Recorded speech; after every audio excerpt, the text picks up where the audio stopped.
sa dami ng suliraning inyong kinaharap, ito muli ang pagpapatuloy ng mga programang pinasimulan ng ating minamahal na Pangulong Rodrigo Duterte, na agad na tumugon ang ating pamahalang lokal sa pamamagitan ni Mayor Loreto Amben Amante. Kaya naman, mapalad tayo at kasama natin ang mga lingkod barangay na sinubok ng panahon sa lahat ng problemang nagdaan, naririto at matatag. Hindi inalintana ang problemang COVID, ang nakalampas na bagyo, at ito pa ang kinakaharap ng lungsod, ang problema sa droga. Kaya sa ating pasimula, aking hinihiling ang masaya, matunog na palakpakan sa mga naglilingkod sa barangay na ngayon ay naririto. Sa ating pong Batak Coordinator mula sa Barangay Affairs Office, palakpakan natin si Ginang Helen Yuson, palakpakan. Mula naman sa PIDEA o sa Balay Silangan, Balay Silangan Officer 183 William Dulay, palakpakan po natin. At siyempre ang Chief Operation at CAD PCO, walang iba kundi si Police Lieutenant Costan Cinco, palakpakan po. Ganun din ang hindi ko masyadong napakilala kahapon, pero babawi ako ngayon, ang masibag na tokhang PNCO. Yan, maayos na maayos. Police Senior Master Sergeant Pamela Serra. Good morning po. Good morning. Napakaganda ng ating panahon sa araw na ito, at bawat isa sa atin ay nakahinga muna sa problema sa barangay. So, unahin po natin, tatawagin ko ang pangalan ng barangay, tumayo po at salubungin natin ng palakpakan. Barangay Santa Elena, Santa Filomena, Santa Maria, Santa Maria Magdalena, Santa Monica, Santa Veronica. Yung hihinga ang palakpak na andot na. Ang Agapa, Santo Angel,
congratulations po sa lahat kasi kumpleto ang attendance ng ating 40 barangay na kalahok sa maghapon ito. Tuloy-tuloy ang pag-abante. Isang magandang umaga po muli sa inyong lahat. Hello, hindi po ako ang speaker ngayon.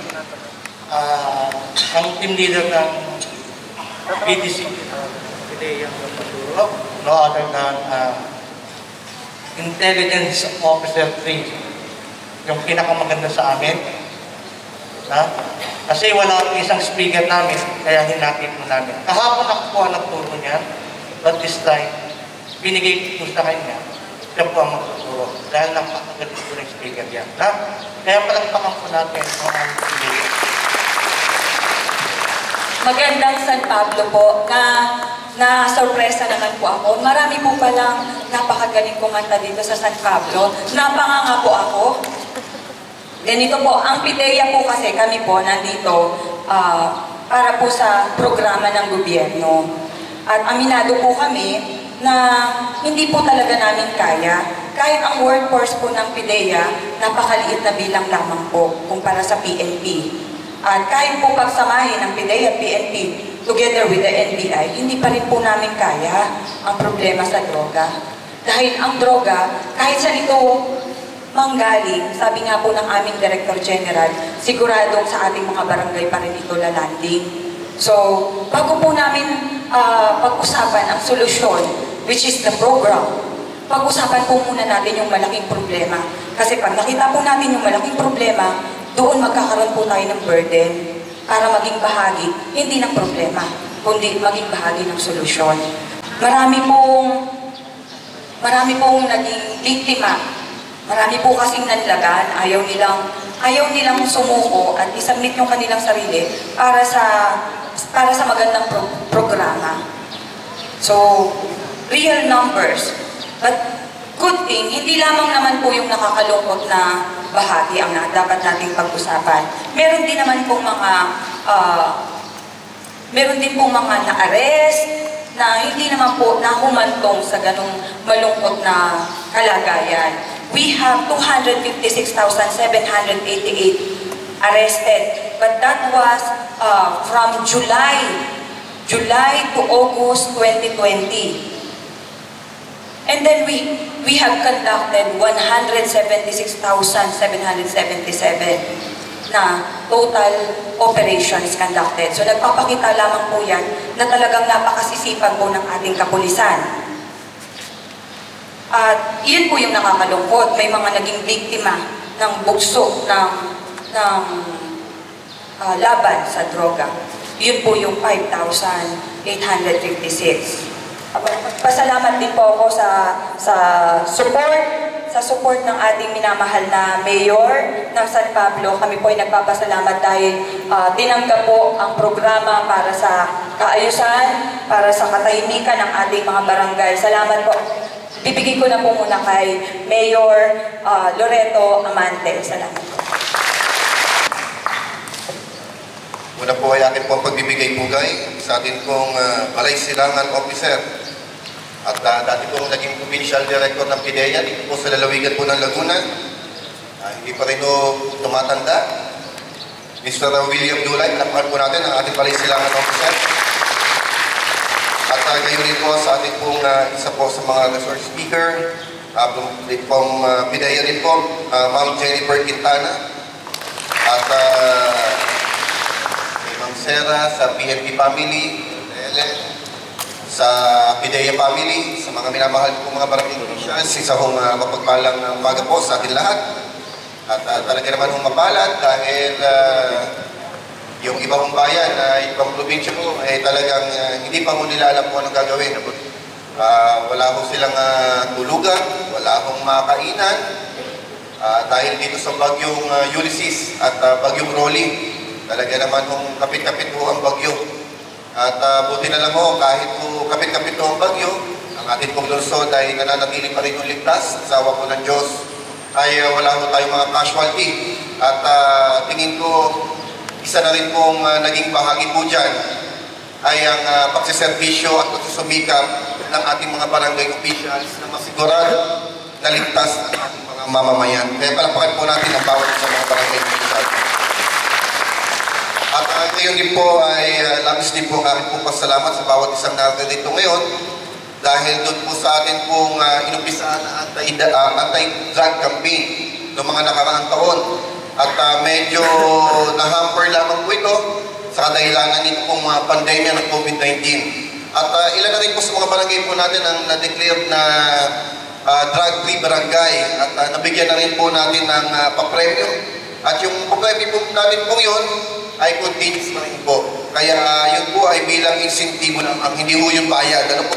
Yun po ay insentibo sa inyo pong dedikasyon, sa inyo pong pagsusubika na masigurado na ang inyong barangay ay drug-free barangay.